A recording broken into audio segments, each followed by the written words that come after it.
What the devil is this? What's going on? It was obvious that something was very wrong because Samantha, who is typically cool and collected, was agitated and raising her voice. Tension immediately spread among the other staff members, even among me, who had only been here a few months. We hurried over to assemble next to Samantha's desk after a brief period of stillness during which everyone exchanged anxious looks.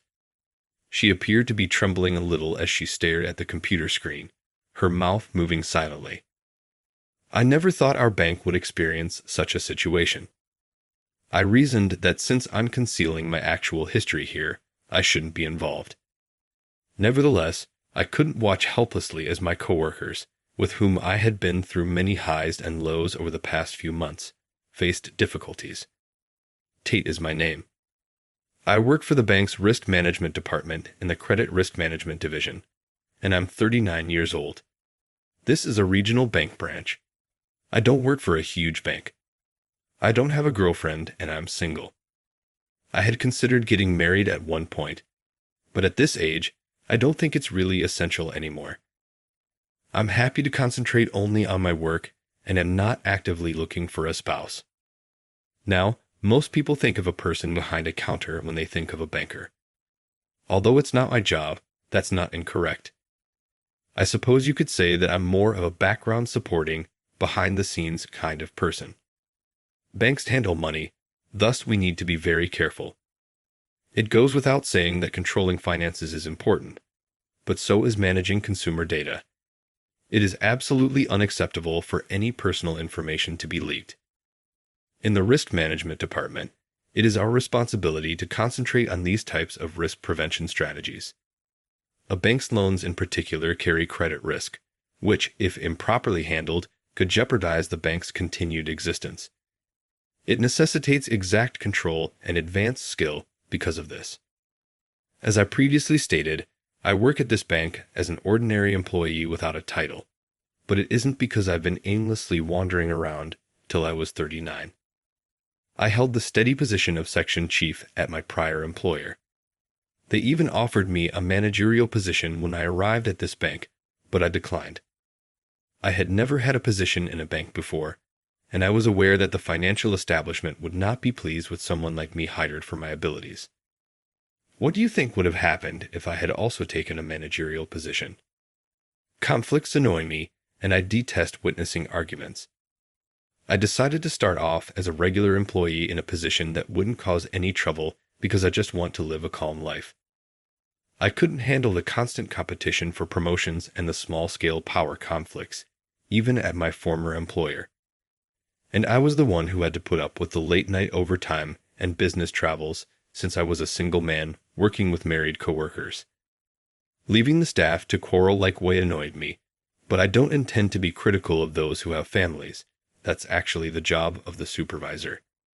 That was a big factor in my decision to change careers. I decided to try my hand at selling myself when I learned that this risk management department was hiring, and I was pleasantly surprised to be hired. My arrival here was entirely coincidental. I didn't want to upset anyone, and I didn't want to work in the toxic environment of my previous job ever again. That was my only concern. I began working at this bank a few months ago. The workload was excessive given the nature of the department, but it was insignificant in comparison to my previous position. I could leave on time after the task was finished, and no one made me put in excessive overtime. My life was a lot more satisfying because this was typical here, when it hadn't been for me previously. It seemed like they were taking advantage of your sense of purpose at my former job, where the more competent you were, the more work they threw at you. I owe it all to Samantha Kirkland, my direct supervisor and the head of the credit risk management department, who created the atmosphere I had been dreaming of. Her position was gained by sheer competence at the age of 36. In my opinion, she is completely capable and devoid of flaws. When you combine that with her beauty, nobody could match her. Everyone should handle their own work. That's fundamental.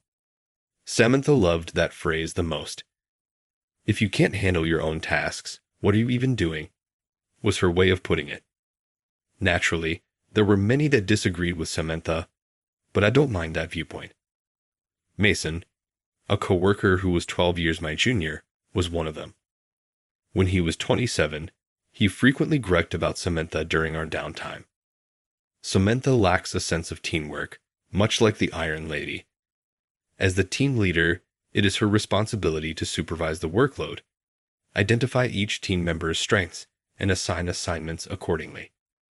Rather, she does everything by herself, and we seldom have any opportunity to gain experience or demonstrate outcomes. I take assuming you agree with me, Tate. Not knowing how to respond, I just smiled awkwardly. Samantha wasn't wrong. In fact, most people thought she was pretty spot on, though no one wanted to say it out loud. That said, Mason wasn't entirely wrong either. We are a team. If someone was slacking off, it would be a different story, but in our credit risk management section, everyone was earnest and hardworking. Slacking off didn't even seem to cross their minds, so the idea that it would be faster if we split the work among everyone made sense too. Not wanting to take sides, I just took a sip of my coffee and said, "Yeah, I guess so." Mason kept inviting me for coffee during breaks, and each time, it became a routine for him to gripe about Samantha. Apparently, he wasn't too fond of her. While Mason was a capable employee, I always felt he had a bit of a lazy streak. He wasn't slacking, but there were times when I'd see him daydreaming at his desk. To Mason, it was probably just a short break, but Samantha was strict about that and would often criticize him for it. He'd frequently mutter, "Man, she really hates me." A few more weeks passed.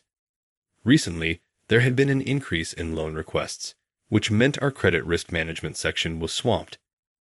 We had to be cautious about issuing loans, but even more importantly, we had to keep a close eye on the loans we had already issued. If a borrower went bankrupt, recovering the loan would be difficult, so knowing when to cut off a loan was crucial. Because of this, we were doing more work outside the office, and I found myself working overtime for the first time in a while. Technically, I had finished my own tasks. Even if I had to work overtime, it only took about an hour to wrap things up. But the reason I stayed late every night was to help out the others. No one asked me to, but I wanted to do it. The people here had been so kind, patiently teaching me when I didn't know what I was doing. There was no reason not to help them when they were struggling. Mason was one of those people.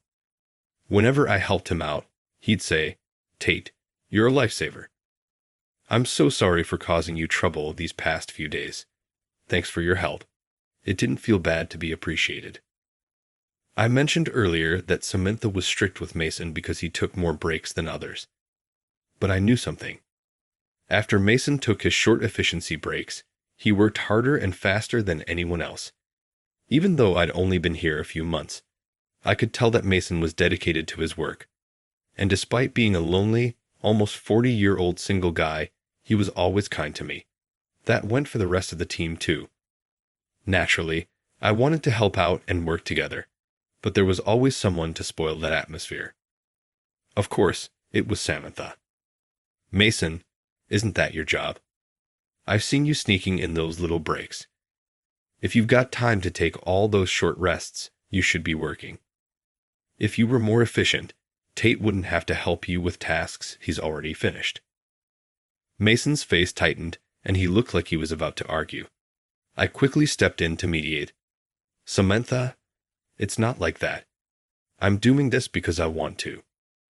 As you can see, I have no wife or kids, and I'm free to help out. Is it so bad that I want to assist my colleagues?" At that, Samantha went silent.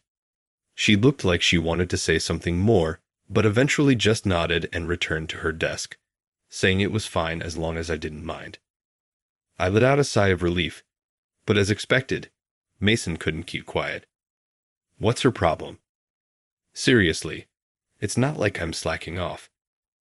I just took a 5-minute break to rest my eyes, and she's giving me grief over it.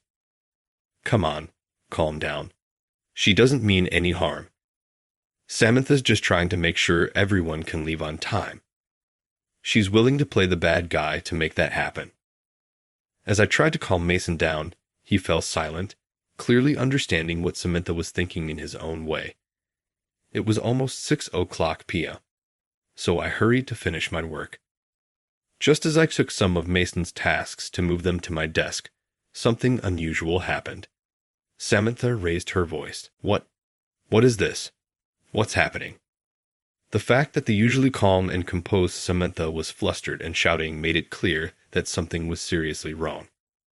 Even though I'd only been here a few months, I could sense it, and the tension spread among the other staff members. After exchanging tense glances, everyone rushed over to gather near Samantha's desk. Samantha was staring at her computer screen, her mouth moving wordlessly, and her body seemed to tremble slightly. What happened? Peeking from a distance, I saw the bank's internal security system flashing a warning on her screen. Sensing trouble, I ran over to Samantha and asked quickly, "What happened?" I got a notification about a security software update, so I clicked the link to log in, but I couldn't log in no matter how many times I tried. Then the system started lagging, and now this warning message popped up. At first glance, the website looked like the usual security site, and I even confirmed it was using HTTPS.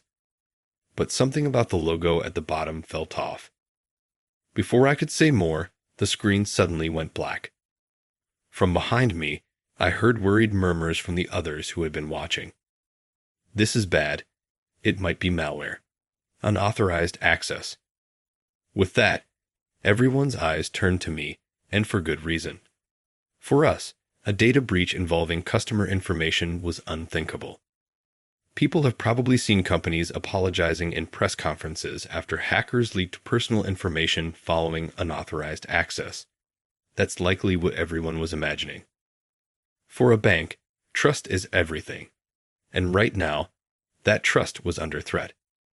It seemed like someone had tricked Samantha into entering her credentials on a fake site, and now they were using those credentials to steal data. Whoever was behind this was highly skilled. This must be a professional hacker with advanced skills. Now that they've breached our system, there's a good chance they've planted a back door. We can't handle this ourselves anymore. We need to contact a forensic investigation team immediately. We were out of time. Every passing minute counted. The hacker was extracting personal data. But this is a bank, and we fortified our defenses for such threats. The more sensitive the information, the stronger the protections. Breaking through wouldn't be easy, even for a skilled hacker. Although everyone was initially stunned, these were seasoned professionals. Mason, leading the charge, said, "I'll go report to the manager, Kent," and with that, the team sprang into action despite the underlying panic. Everyone was doing their best to help. Some called headquarters, others contacted the branch manager, and some were already reaching out to security firms to arrange forensic analysis. While the rest of us were moving quickly, Samantha remained frozen, her eyes wide with fear. She muttered, "What should I do? What should I do?" seemingly unable to process what was happening. There was no time to explain again. I wanted to offer her some encouragement, but I knew mere words wouldn't be enough. There was only one thing to do. I steeled myself and shouted, "You're not the type of person who gives up that easily." My words seemed to snap Samantha back to reality. Her eyes regained focus, and she looked determined once again. She slapped her own cheeks as if to snap herself out of it, and the panic in her expression vanished. "That's right. What am I doing in this state? There's work that needs to be done. I need to get a grip," she said. That's the resolute Samantha I knew. But just as things started to settle, another problem arose. Mason and another employee contacted the security company to request a forensic investigation. However, since it was after hours, there were only a few staff members available to respond. Although the investigation could still proceed due to their 24-hour response system, there was a logistical problem. This is a regional bank branch in a rural area. Even if a representative were dispatched immediately, it would take at least 30 minutes for them to arrive. Ideally, we shouldn't touch the computer until the specialist arrives, but we couldn't afford to wait. I started thinking fast. Why did I come to this bank, leaving my past behind to start over? It only took a few seconds, but it felt like I had been thinking for hours. Finally, I made up my mind. Without saying a word, I sat down in front of Samantha's desk and placed my hands on the keyboard. Tate, what are you doing? They told us not to touch anything. Samantha protested. I responded calmly, overriding her words. The bank is in trouble. Let me do what I can. I can't just sit back and watch. Samantha's eyes wavered at my words. No one knew what the right course of action was at this point, but if someone could lead us to the correct solution, they had to act. Forensic analysis of ransomware requires advanced log analysis skills, technical expertise, and experience. In other words, an average security engineer wouldn't be able to handle it. That's why companies usually rely on outside specialists for situations like this. In larger corporations, there may be in-house engineers, but due to cost and logistics, a small rural bank like ours didn't have such a luxury. That much was common sense for someone like me. This was probably why the hacker had targeted our branch in the first place. Once they gained access here, it might only be a matter of time before they could breach the headquarters' critical databases. The attacker was more formidable than we had imagined. I swallowed hard, took a deep breath, and started typing on the keyboard. Samantha moved to stop me, but Mason shook his head, holding her back. Everyone else, though worried, could only stand by and watch as I worked. The tension was palpable, but adrenaline coursed through me, and my fingers moved faster and faster on the keyboard. After a while, I finally raised my head, letting out a sigh. Immediately, questions came at me from all directions. What happened? I don't really understand what you were doing, but is it over? Someone asked. I smiled and explained the situation. I managed to secure the important personal data. I moved it to a safe server, so that should be fine. However, the attacker was quick, and there's a possibility they extracted some past contract data. The data extracted wasn't sensitive customer information, just basic contract details from past agreements. While there was a small leak, it wasn't the kind of disaster that would force us to apologize to our customers on our knees. Upon hearing that, the tension in the room lifted.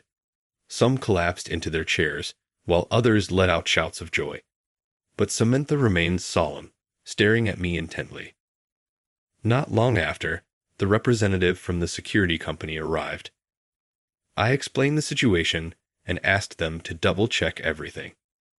The representative looked surprised, but quickly confirmed the results, muttering, "This is incredible. As you mentioned, the virus threat appears to be neutralized. We didn't detect any backdoors either. However, considering the possibility of future attacks, well, it looks like I won't be needed here. I'm impressed, Tate. So, this is where you've been." "Yes, well, it's been a while." "How have you been?" I replied. Since the representative and I knew each other from before, the rest of the team watched our conversation in puzzlement. Shortly afterward, Mr. Oli, the bank president, along with some executive officers, arrived. Having heard about the incident, they bombarded the representative with questions, who reassured them that everything was under control and briefly explained the next steps before leaving. Mr. Oli and the executives, clearly busy, said they would explain any consequences later and left. It was already past 9:00 p.m. Then, at long last, Mason turned to me with a curious look and asked his question. "So, what's the deal here?" I kept quiet because I didn't want to interfere. "But Tate, you're not just a regular guy, are you?" Mason, always sharp, had suspected from the moment I joined that I wasn't an ordinary employee. "Yeah, I've had my suspicions. I mean, someone who's 39 and had a solid career before starting as a regular employee. That was a red flag. Plus, you seem to know that security company rep pretty well. So, Tate, your previous job was as a security engineer, right?" Mason's confident declaration made me burst out laughing. perhaps finally releasing the tension that had built up. "Right on," I said, and with that, I decided to reveal my past to Mason. I hadn't planned on telling anyone, but I figured it wouldn't hurt to share it with Mason and the others in our department. Even though everyone still had work left to do, they indulged me for a few minutes as I shared my story. As we all chatted and laughed together, I realized something. Samantha wasn't part of the group. The next day, as soon as I arrived at work, Samantha called me over. I had a feeling I knew what this was about, so I followed her without asking. It was fall, and the chill in the air made a cup of hot coffee taste just right. We sat on a bench in the park behind the bank, and without a word, Samantha handed me a cup of black coffee. Even though Samantha wasn't fond of black coffee and had mentioned liking sweet things, it seemed she knew that I preferred mine black. I thought to myself that despite her tough exterior with Mason, she must actually be looking out for him as well. In fact, I had heard talk of Mason being up for a promotion. As I pondered these things and took a sip of the coffee she gave me, Samantha finally spoke. "I overheard something, Tate. You used to be a hacker, didn't you?" "Well, most people call it white hat hacker these days. Technically, a hacker isn't a bad term, but when people mean it in a bad way, they call it a cracker." Oh, sorry. I caught myself before I went too far with technical explanations. But Samantha, smiling in a way I had never seen before, said, "Go on." Since we still had time before work started, and she seemed genuinely interested, I decided to share a bit more. I explained the technical terms I had used the day before and told her the same story I had shared with Mason and the others. The term hacker often brings negative connotations, but in reality, it's not inherently bad. Put simply, it refers to someone highly skilled in computers. A cracker is someone who uses that knowledge for malicious purposes, like the unauthorized access we dealt with yesterday. Since most people can't distinguish between the two, they started calling ethical hackers white hat hackers. I'm not bragging, but back in the day, I was considered a genius white hat hacker. I loved math and physics as a kid and was the kind of elementary schooler who'd say Isaac Newton was my favorite person. I was so into the sciences that I chose Fermat's last theorem as the topic for my thesis. Looking back, those days were really fun because I felt like I could do anything. I was proud of using my skills to help people, which is why I pursued a career as a security engineer. I wanted to become skilled enough to work as a freelancer in my 20s. That was my goal. So, I threw myself into planning, implementing, operating, and maintaining security systems, even training younger engineers. I obtained certifications like CISSP, which is highly regarded in the industry, and CISM, because I wanted to specialize in security. By my mid-30s, my career was smooth sailing. Given my track record, I was supposed to take a key position at headquarters. But I turned it down, saying, "I believe it's crucial to have someone at rural branches who can respond to security issues immediately." In my experience, branches are often targeted, and important data has been extracted from simple work computers. Crackers know how to exploit security holes, and they're well aware of companies' manpower shortages and cost-cutting measures. That's why I was assigned to this rural branch. But that wasn't the only reason. There was something else. A lingering feeling that brought me here, something unresolved. "Samantha Nash, do you remember me?" I asked. Samantha's eyes widened in surprise when I mentioned her maiden name, but then she quickly softened her expression and said, "So, it was you. You were that engineer back then." A moment of silence passed as I reflected on the past. It was several years ago, long before I came to this bank.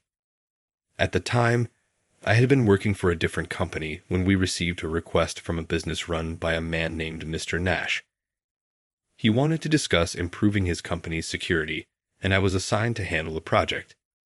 However, just before the meeting, Mr. Nash suddenly passed away due to illness, and his daughter Samantha, who had been groomed as his successor, took over the company. Just like I had a past, so did Samantha. Before becoming a department head, she was once the president of her father's company. Samantha had managed to run things at the top after her father's sudden death, but things did not go so well. It was likely that being the daughter of the president, Mr. Nash, she faced backlash. After all, a young woman with little experience had easily taken over the role of president simply because of her lineage. When the bank cut off funding, the company's finances quickly plunged into the red. Even so, Samantha, determined to keep the company her father built alive, tackled everything with a positive attitude. In fact, I once visited the company during her tenure as president, intending to discuss a contract initiated during her father's time. When I arrived, I witnessed Samantha arguing with her employees. She was passionately explaining the importance of strengthening security and stressing that they should invest in maintenance and inspection. But the employees weren't having it. They were saying things like, "If you're going to spend money, give us a raise instead." I remember it vividly. In the end, the contract fell through, and I didn't meet with Samantha again after that. But I later heard that the company had gone bankrupt. The image of Samantha's determined face as she earnestly tried to win everyone over stuck with me. We had only met once, and yet that image of her repeatedly bowing her head to try and persuade people left a strong impression on me. When I heard that her company had gone under, and she had abandoned her father's name, Nash, and taken on her mother's maiden name, Kirkland, I became curious. A few years later, I was considering a job change when Mr. Obie, the bank's president, invited me to dinner. He had heard I was looking for a new job and headhunted me. Well, I had done my share of selling myself to the bank beforehand, so it wasn't exactly the typical headhunting scenario. Originally, I had planned to take the job at the bank's headquarters, but something Mr. Obie said made me reconsider completely. Our branches really need to strengthen their security soon. If you came on board, it would be a great, great help. I'd love your advice. We'll start with this branch. Samantha Kirkland is actively pushing for these changes, so it makes sense to start there. There are plenty of people named Nash across the country, so I wasn't sure. But in a way, it was a gamble. Could it be that the former Nash, the woman president I'd met back then, was now going by Kirkland? Maybe I could see her again. That hope drove me to request an assignment at this branch. I kept my previous career hidden, as I mentioned before, to avoid creating waves. That was the only reason. As I finished my story, I glanced over at Samantha, who had been listening intently, and saw that tears were streaming down her face. Had I said something wrong? Maybe bringing up the past was a mistake. Not knowing how to comfort her, especially since I had little experience with women, I panicked and stammered, "I'm sorry. I didn't mean to make you uncomfortable by bringing up old memories." As I stepped back, Samantha gently said, "No, that's not it." Her voice was soft and kind, and I breathed a sigh of relief as I raised my head. Samantha, still gripping her cup of sweetened coffee, seemed lost in thought. She looked down for a moment, then raised her head again and gazed straight into my eyes. I froze, caught by her brown eyes as she spoke. "I'm touched that you remembered that young, inexperienced woman who had just become a company president. From your perspective, I must have seemed like a complete novice who didn't even understand the basics of management. Yet, I was arrogantly lecturing you about security. It's laughable, really. There were so many things I should have focused on, but I didn't. In the end, after that, the company's financial troubles deepened, and a security breach led to a data leak.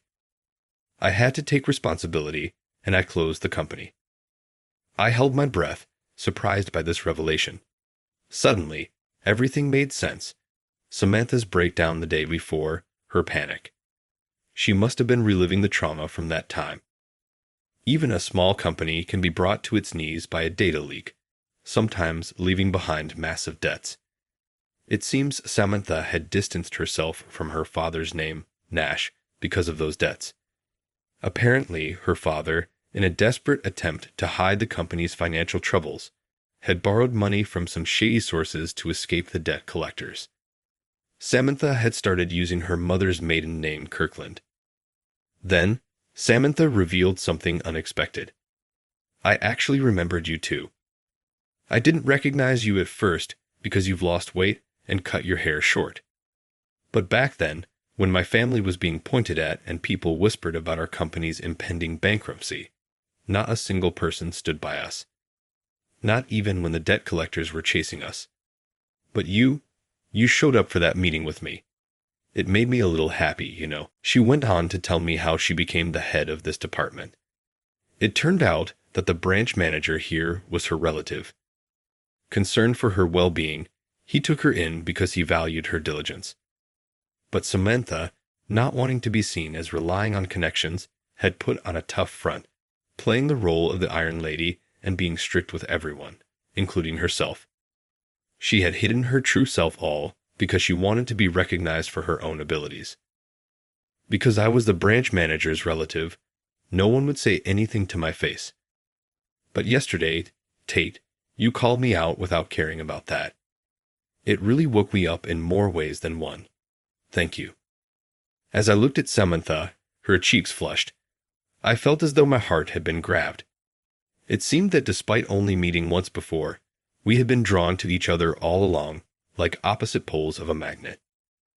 I said, "Can you stop with the confusing metaphors?" She replied, but she was smiling brighter than I had ever seen her before.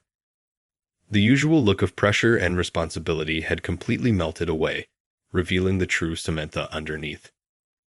Later, the cracker was arrested, but Samantha took responsibility for what had happened and offered to resign. However, everyone convinced her to stay. It was true that Samantha had acted hastily, pressing the button due to the trauma of her previous company's collapse after being hacked. But because of the swift actions that followed, mine included, we were able to avoid the worst-case scenario. So it was agreed with the bosses that Samantha would start over as a regular employee. Everyone breathed a sigh of relief when they heard the news. Mason, too, shared in that relief. If Samantha leaves, this place is doomed, he joked. Strangely enough, I was the one chosen to take over as her replacement. As Mason put it, the fact that someone who was supposed to work at headquarters is a department head at a branch is already unusual, so just roll with it. With encouragement from everyone, including Samantha herself, I didn't really have a choice but to accept being the department head. In a specialized field like risk management, it wasn't easy, and there were times when I had to work overtime. But we had established a flexible and cooperative relationship that made the work rewarding. Even Mason, who had once criticized Samantha's methods, now said, "I guess I should just trust my own judgment. My goal is to establish my own unshakable style, no matter what anyone says," indicating that he had come to understand her way of thinking. Similarly, Samantha had softened. Sometimes working together as a team really is the faster way, she admitted, even apologizing to Mason for being too hard on him in the past. Her ability to acknowledge her mistakes so honestly showed what a kind-hearted person she was. Mason, in turn, promised to be more mindful, avoiding the habit of wandering off or daydreaming at his desk. In this way, we created a space where everyone respected each other's perspectives and values. As a result, I was finally living the peaceful life I had always envisioned.